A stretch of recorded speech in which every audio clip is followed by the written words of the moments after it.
রমজান মাস আসছে সামনে, ফতোয়া শেষ নাই, শুধু ফোন আর ফোন। কেউ যে হুজুর থুতু গিলে নিয়েছি, হবে? রোজা হবে? হবে। আর দুপুরবেলা শুয়েছিলাম, বইয়ের গায়ে হাত লেগে গেছে, রোজা হবে? হবে। সাহারি খেতে পারেনি, হবে? মানে রমজান মাসে ওর যত ফতোয়া, আর 11 মাস ওর কোনো পাত্তা নেই। এরকম লোক অবশ্য আপনাদের ঝাড়খণ্ডে নেই। ঝাড়খণ্ডের যুবক ছেলেরা ভালো, আমি বেঙ্গলের কথা বলছি। আপনাদের এখানে তো সব আলহামদুলিল্লাহ খুবই ভালো, কোনো সমস্যা নেই তো। এদিকে বেরুন, হাসছেন কেন? এদিকে বেরুন। একটা যুবক ছেলে তার স্ত্রীকে বলছে নতুন বিয়ে করার পর যে তোমার এই হাত দুটো আমার মায়ের মতো দেখতে, বলে দিয়েছে। তোমার চোখ দুটো না, এটা আমার মায়ের মতো দেখতে। তুমি যখন কথা বলো তোমার এই জায়গাটা টোল পড়ে, হালকা গর্ত হয়ে যায়, এটা আমার পুরো আমার মায়ের এরকম হয়।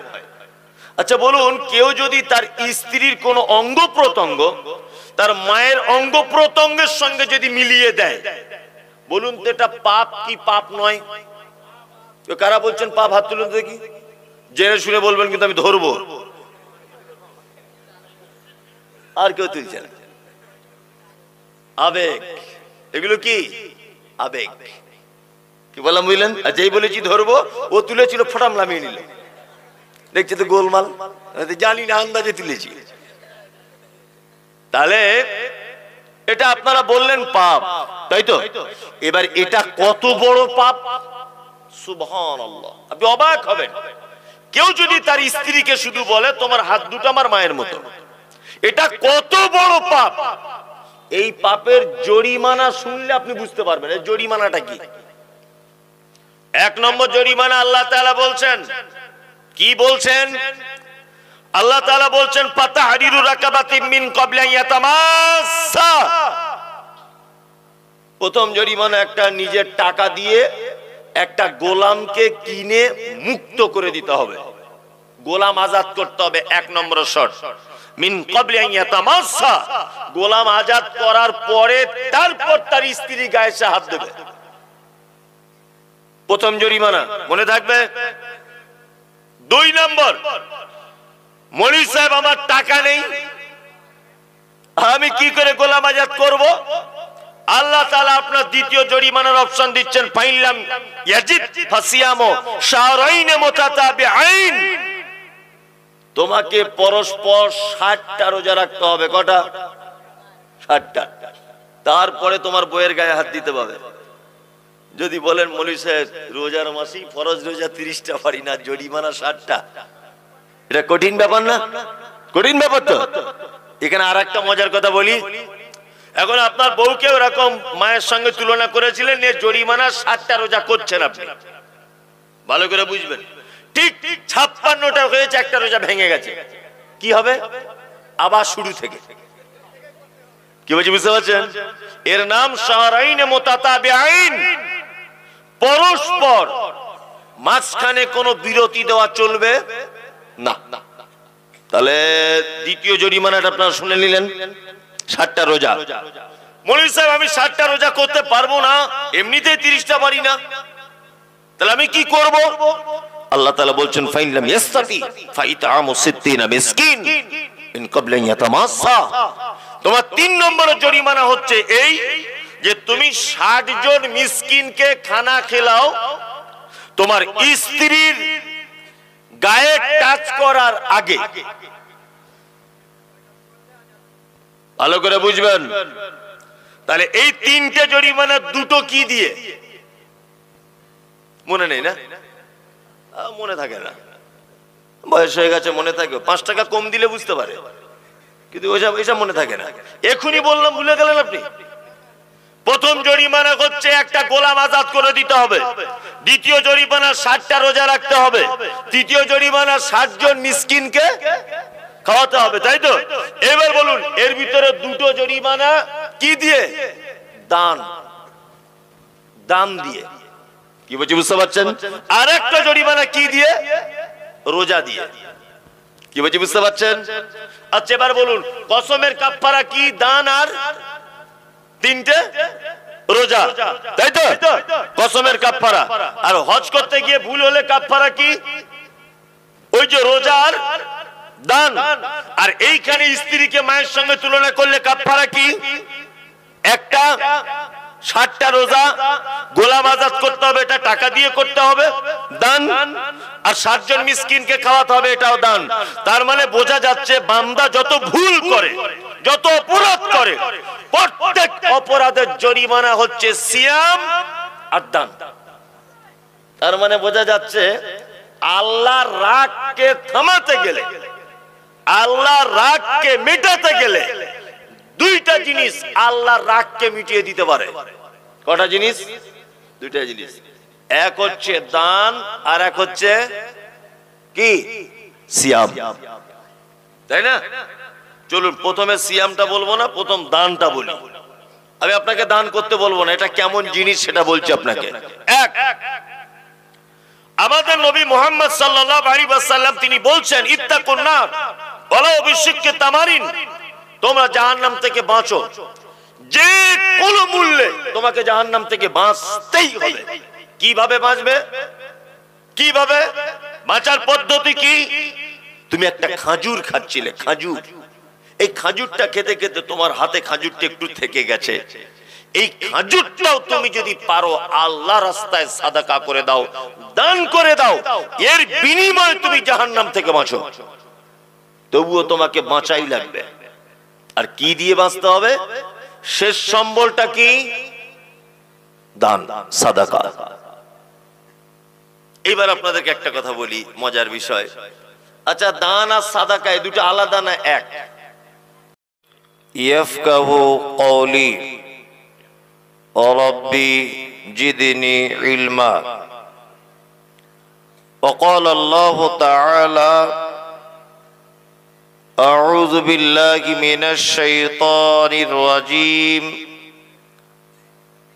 ইয়া আইয়ুহাল্লাযীনা আমানু কুতিবা আলাইকুমুস সিয়াম কামা কুতিবা আলাল্লাযীনা মিন ক্বাবলিকুম লাআল্লাকুম তাত্তাকুন।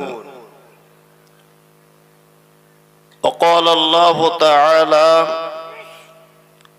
الذين ينفقون في السراء والضراء والكاظمين الغيظ والعافين عن الناس والله يحب المحسنين। আজকের এই তাবলীগী জলসার সুযোগ্য নির্বাচিত যোগ্যতম সভাপতি, উপস্থিত আমন্ত্রিত ওলামায়ে কেরাম, শ্রোতা হিসাবে যারা এসেছেন, চলে গেছেন, আসছেন, নারী পুরুষ, আবাল বৃদ্ধ বনিতা নির্বিশেষে সকলকে জানাচ্ছি আন্তরিক শুভেচ্ছা, ভালোবাসা, প্রেম, মোবারকবাদ, ধন্যবাদ, সাধুবাদ, স্নেহাশিস যথাক্রমে শ্রেণীগতভাবে। আলহামদুলিল্লাহ, আমি আরবিতে আল্লাহর প্রশংসা আদায় করেছি, তথাপিও আমি একজন পিওর বাঙালি, ওই জন্য বাংলাতেও আল্লাহর প্রশংসা আদায় করছি যে মহান রব একটি কোরআন এবং হাদিসের সুন্দর মজলিসে বসে কিছু দিনই শিক্ষা অর্জন করার তৌফিক দান করেছেন। সংক্ষিপ্ত আকারে সকলেই বলি আলহামদুলিল্লাহ। অতঃপর বিশ্ব বরেণ্য নেতা, বহিপ্লবিক প্রণেতা, সৈয়দুল মুরসালিন, ইমামুল আম্বিয়া জনাব মুহাম্মদ রাসূলুল্লাহ সাল্লাল্লাহু আলাইহি ওয়াসাল্লামের উপর অজস্র দরুদ শান্তির ধারায় বর্ষিত হোক। আল্লাহুম্মা আমিন, আল্লাহুম্মা সাল্লি আলাইহি। দেখুন, রাত্রি গভীর হয়েছে, এটা আদায়ের জলসা নয়, তাবলিগি জলসা, তাই তো? তাবলিগি জলসা মানে আপনি যেগুলো জানেন না সেগুলোকে জেনে নিতে হবে। দ্বীনের শিক্ষা অর্জন করা কি ফরজ, বাধ্যতামূলক, তাই না? জি। আপনার বয়স এখন 50-60, অনেক মানুষ এরকম বয়সের বসে আছেন না? আপনি এখন আর নতুন করে দিলালপুর মাদ্রাসা, আব্দুল্লাহপুর মাদ্রাসায় ভর্তি হওয়ার সুযোগ আছে? নেই তো। তাহলে আপনি এখন ইসলাম শিখবেন কোথায়? একটা তো শেখার পদ্ধতি লাগবে। এই তাবলিগি জলসার আয়োজন করা হয়েছে মানে একটি ইসলাম শেখার বড় একটি পদ্ধতি বা বড় একটি জায়গা। এটা আমরা শুধু জলসা বলি চালিয়ে দিব তা নয়, একটি শিক্ষা কেন্দ্র বলা যেতে পারে। এবং সারা পৃথিবীতে যত শিক্ষা কেন্দ্র বা শিক্ষার ব্যবস্থালয় আছে তার ভিতরে সবথেকে উন্নত মানের শিক্ষালয় বলা যেতে পারে জলসা নামক এই মাহফিলগুলি। যদি বলছেন কেন, দেখবেন সারা দুনিয়াতে যত স্কুল আছে প্রতিটা স্কুলে একটি নির্দিষ্ট রুলস আছে। আচ্ছা, যেমন কোন স্কুল যাওয়ার আগে আপনার সাদা শার্ট আর রঙিন প্যান্ট পরে যেতে হবে। স্কুল 11টায় খুলবে, 11:10 হয়ে গেলে আপনাকে ঢুকতে দেবে না। 2টোয় টিফিন হবে, আপনি 10 মিনিট টিফিন টাইম পাবেন, আধ ঘন্টা পরে ক্লাসে ঢুকতে গেলে ঢুকতে দেবে না। 3টে ছুটি হবে, তার আগে আপনি বাড়ি আসতে পারবেন না। যদি নার্সারি স্কুল হয় তাহলে 4 বছর থেকে ভর্তি শুরু। প্রতিটা জিনিসে একটা নিয়ম নীতি আছে, আছে না? আছে। আচ্ছা, এখন যদি একটা বুড়ো লোক যদি বলে আমি ক্লাস 1-এ ভর্তি হব, তা মাস্টার মশাইরা নিবে তাকে? অসম্ভব না? অসম্ভব। তার মানে ওর আর ভর্তি হবার বয়স নাই, ইচ্ছা থাকলেও বয়স নাই। কিন্তু এই জায়গাটা এমন এক স্কুল, এমন এক শিক্ষা অর্জনের জায়গা।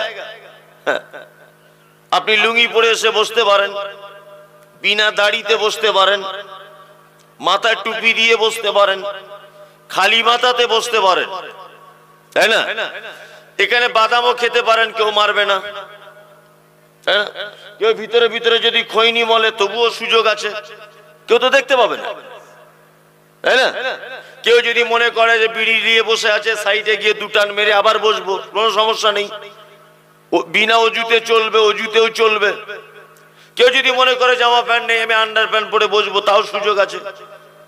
মানে বুড়ো থেকে একেবারে জিরো প্রতিটা মানুষ এই ক্যাম্প থেকে দিনের জ্ঞান অর্জন করতে পারে। পারে কি পারে না?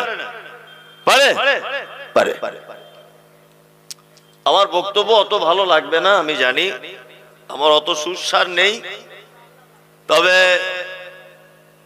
তাবলিগি জলসা বলে আমি খুব গুরুত্ব সহকারে একটা করে বুঝিয়ে বুঝিয়ে কিছু বলার চেষ্টা করব ইনশাআল্লাহ। আমাকে 1টা পর্যন্ত বলতে বলেছেন, 1টা পর্যন্তই বলবো। আর আপনি ধৈর্য ধরুন, আমি অনেক তথ্য আপনার সামনে উপস্থাপন করার চেষ্টা করছি ইনশাআল্লাহ। আমি পবিত্র গ্রন্থ মুকুট আল কোরআনুল কারীমের 183 নম্বর আয়াত আপনাদের সামনে তেলাওয়াত করেছি। আর সূরা আল ইমরানের 137 নম্বর আয়াত, 134 নম্বর আয়াত আপনাদের সামনে তেলাওয়াত করেছি। এই আয়াতগুলিকে কেন্দ্রবিন্দুতে রেখে আরো কিছু হাদিসকে একত্রিত করে আমি 2টি বিষয়ে কথা বলবো। এক হচ্ছে নফল সাদাকা, আর এক হচ্ছে নফল সিয়াম। এই দুইটি ব্যাপারে কথা বলবো। যদি বলছেন যে দান সম্পর্কে তো আমরা প্রতিদিন বক্তব্য শুনি, আরে প্রতিদিন শোনা কোরআনের এটাই সব থেকে বড় অলৌকিক মোজেজা যে একই কথা বিভিন্ন ব্যক্তির মুখে বিভিন্ন রকমের স্বাদ লাগে, লাগে না? আপনাদের মসজিদের ইমাম সাহেব কোরআন তেলাওয়াত করলে যেমন ভালো লাগে, আচ্ছা কাবার ইমাম যদি তেলাওয়াত করে একই ভালো লাগে না কম বেশি আছে? কম বেশি আছে, আছে। তার মানে বোঝা যাচ্ছে একই কথা ব্যক্তির পরিবর্তনে শোনার ভালো লাগাটাও ডিপেন্ড করে, করে না? করে। আপনারা আগে দানের ব্যাপারে শুনেছেন, রোজা বা সিয়ামের ব্যাপারে বক্তব্য শুনেছেন, তাই না? এবার আমার কাছে শুনুন, দেখুন একটু কিছু জানা যায় কিনা। আমি প্রথমে এই দুটি জিনিসকে কেন বলবো এটা আগে আপনাদেরকে ভাবাই। যে আরো তো অনেক বিষয় ছিল, রোজার সঙ্গে দানের কি সম্পর্ক, সিয়ামের সঙ্গে দানের কি সম্পর্ক, মারাত্মক সম্পর্ক আছে। আচ্ছা আমরা অনেক সময় অনেক কিছু ভুল ত্রুটি করি, করি না? করি। আচ্ছা আমাদের ভুলের অনেক সময় জরিমানা আছে না নেই? আছে, আছে। যেমন দেখবেন আমাদের পাড়া গ্রামের কিছু লোক তারা না জানার কারণে তার স্ত্রীকে বলে, দুপুরবেলা ঝগড়া হয়েছিল স্বামী স্ত্রী, ঝগড়া করতে করতে বউকে বলছে আল্লাহর কসম তোর মায়ের বাড়ি যাব না, আমি আজ থেকে আল্লাহর কসম দিয়ে বলছি তোর মায়ের বাড়িতে আমি পা লাগবো না। এটা বলেছে কখন? দুপুর বেলাতে, তাই না? রাতের বেলা এক জায়গায় ছিল, একটু প্রেম প্রীত হয়েছে, ভাব ভালোবাসা হয়েছে, সারা রাত বেশ ভালোই কেটেছে, রাগ সব মিটে গেছে। সকালে তখন বলছে না রে চল যাবো। তোর মায়ের বাড়ি যাবো না বলেছিলাম, না যাবো, চল যাবো। আচ্ছা ও যে আল্লাহর কসম করে দুপুর বেলাতে বলেছে যাব না, আর সকাল বেলাতে বলছে যাব, আর ও যদি চলে যায়, বলুন তো ও যে কসমটা করেছিল কসমটা রাখতে পারলো না, এর জরিমানা আছে না নেই? কথা বলুন, আছে? কি জরিমানা জানা আছে? এই জন্য তাবলীগে জলসার আয়োজন করা হয়েছে। কি বুঝতে পারছেন? তাবলীগি জলসা কেন করা হয়েছে? এই কারণে, আপনার জানা নেই তাই। তার মানে আপনি একটা জিনিস আজকে নতুন শিখে যাবেন ইনশাআল্লাহ। ইনশাআল্লাহ এক, আমরা যারা আল্লাহর কসম দিয়ে কসম রক্ষা করতে পারি না, প্রথম জরিমানা হচ্ছে 10 জন মিসকিনকে খাওয়াতে হবে। কজন? 10 জন। মৌলভী সাহেব আমি 10 জন মিসকিন খাওয়াতে পারবো না, 3টে সিয়াম পালন করতে হবে, 3টে রোজা রাখতে হবে। কি বললাম বুঝলেন? তাহলে কসম নামক এই কাফারা হিসাবে জরিমানা কি দিয়ে? মিসকিন খাওয়াতে হবে, না হলে 3টে রোজা রাখতে হবে, তাই তো? তাহলে আমরা কসম না রাখতে পারলে আমাদের গুনাহ হবে, তাই তো? আর এই গুনাহ থেকে বাঁচতে গেলে বা আল্লাহর কাছে ক্ষমা পেতে গেলে বা আল্লাহর মন সন্তুষ্ট করতে গেলে কি করতে হবে? কি করতে হবে? 10 জন মিসকিনকে সাদাকা করতে হবে আর 3টা রোজা রাখতে হবে। তাহলে একটা জিনিস জানা হয়ে গেল। চলুন, আপনি হজ করতে গেলে, হজ করতে গিয়ে কুরবানি করতে হয়, হয় না? এটা একটা হজের রুকুন। এখন আপনি কোনো কারণে কুরবানি করতে পারলেন না, এর কাফারা কি? এর জরিমানা কি? এর জরিমানা 1 নাম্বার, মক্কায় থাকা অবস্থায় আপনাকে সাদাকা করে দিতে হবে। কি বললাম বুঝলেন? সাদাকা। যদি বলেন মৌলভী সাহেব মক্কা তো সব ধনী লোকেদের কারবার, ওখানে সাদকা করব কাকে, দান করব কাকে? যদি কাউকে খুঁজে না আপনি পান, তাহলে মক্কায় থাকা অবস্থা আপনাকে 3টে রোজা রাখতে হবে। মক্কা থেকে বাড়ি এসে আরো 7টা রোজা রাখতে হবে। টোটাল জরিমানা হিসাবে 10টি রোজা রাখতে হবে আপনাকে। দুটো জিনিস জানা হয়ে গেল, তাই তো? 3 নম্বরে জানুন, আমরা পাড়া গ্রামের অনেক লোক, বিশেষ করে যারা ইয়ং ছেলে, এরা তো বোঝে কম। কি বললাম বুঝলেন? এরা শুধু এতটুকু বলে 14ই ফেব্রুয়ারি কোন দিন এটা বোঝে, আর কার মেয়ে কোন দিকে যাচ্ছে এই জ্ঞান ওর ভালো আছে। এই জলসাতে কতজনকে যে কথা দিয়ে রেখেছে আল্লাহ হাকিম জানে, কতজনকে যে কথা দেওয়া আছে আর ফোন নাম্বার দেওয়া আছে।